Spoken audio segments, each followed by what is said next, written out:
There are dozens, maybe even hundreds or thousands of different sleep supplements and ingredients that promise to improve your sleep, but do they actually work? In this video, I'll give you a quick rundown on some of my favorite compounds, why they work, so that you can decide if they're right for you.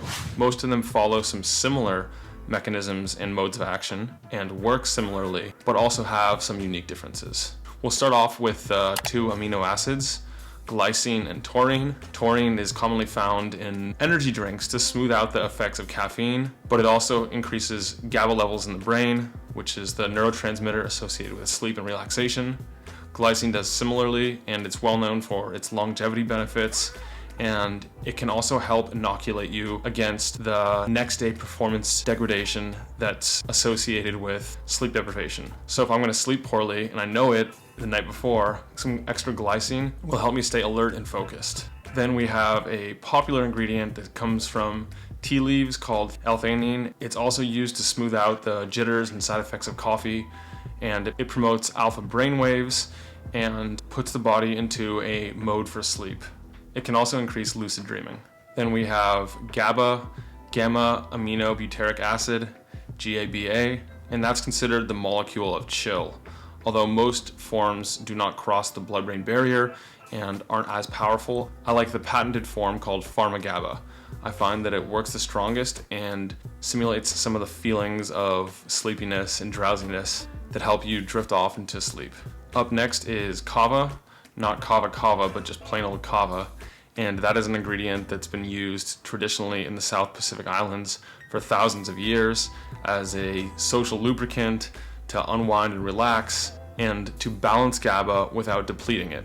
In fact, it can even help restore the brain's GABA system. Plus, it has what's called a reverse tolerance, meaning it becomes more effective with time. All of the ingredients mentioned so far are safe, non-toxic, and suitable for nightly use. Then we have one of my personal favorites that I find that makes the biggest difference, and that is a quality full-spectrum hemp product. Not just CBD, not CBN, no isolates, but the full spectrum. I find that knocks me out and puts me to sleep better than anything else, but it's important to dose it responsibly.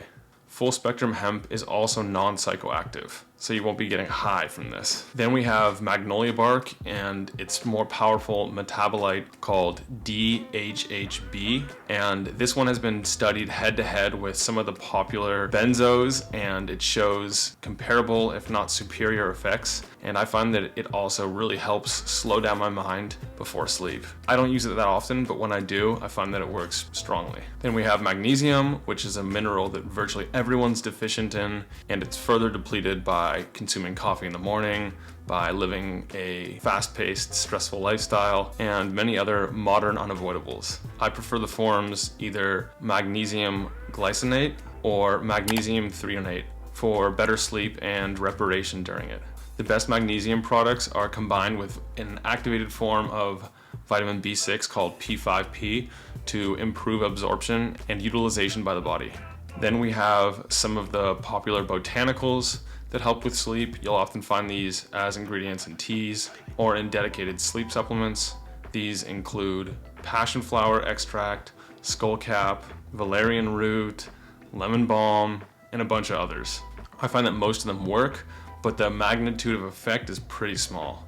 I don't notice all that much from them, but they're certainly safe enough for regular use. Then we have some of the adaptogens, which can modulate stress and bring the body back into balance, and as a side effect, improve sleep. These include the most popular one, ashwagandha. I don't notice a big sleep benefit, but some people swear by it.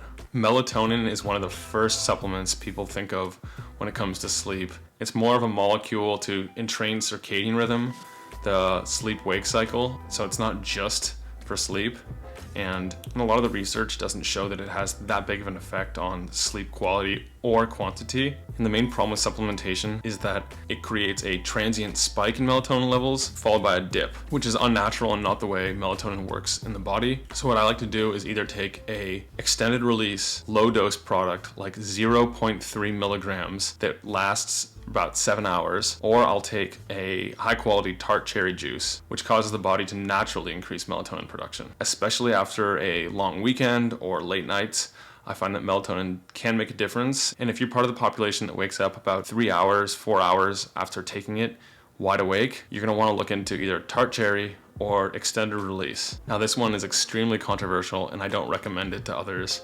You can do your own research, but an ingredient called Phenibut, which is GABA with a phenyl group added to it, giving it the ability to cross the blood-brain barrier and directly exert effects on the brain. I find that this molecule is powerful and also dramatically improves my sleep. Combined with some full-spectrum hemp, it makes a big difference, but it can be highly addictive. So I would suggest most people steer clear of this. I never use this more than once a week, but when I do, I notice a huge difference. Up last, we have some peptides, DSIP, along with the growth hormone secretagogue class of peptides. Those can improve sleep. I don't use them personally, but I've heard enough people swear by them that I had to include them on this list. Just to note that the peptides tend to take a bit longer and most people don't experience profound sleep enhancements on the first night. I hope this list has been helpful, and for more and the constantly evolving things I find, the new cofactors that make them more impactful, more beneficial, more bioavailable, check out the article that accompanies this in the link below.